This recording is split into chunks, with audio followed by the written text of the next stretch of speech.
Hindi lahat ng negosyante dapat mag-hire ng team.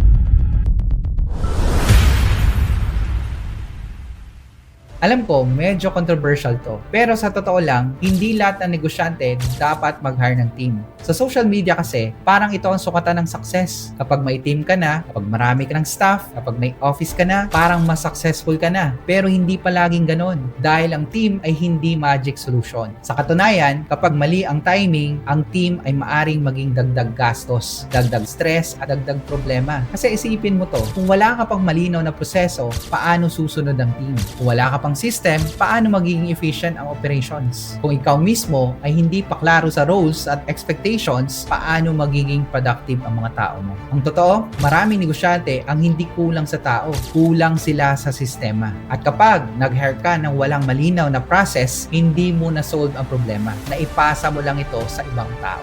Kaya minsan, bago magdagdag ng team, mas magandang tanungin mo muna ang sarili mo. May proseso na ba ako na kayang sundan ng ibang tao? Dahil ang goal ay hindi magkaroon ng malaking team. Ang goal ay magkaroon ng negosyo na tumatakbo ng maayos kahit wala ka sa bawat galaw. Minsan, ang isang maliit na team na may malinaw na sistema ay mas malakas kaysa sa malaking team na magulo ang proseso. Tandaan mo, hindi mo kailangan mag-hire para magmukhang successful. Mag-hire ka kapag handa na ang negosyo mo na suportahan at palaguin ang mga taong dadalhin mo sa loob.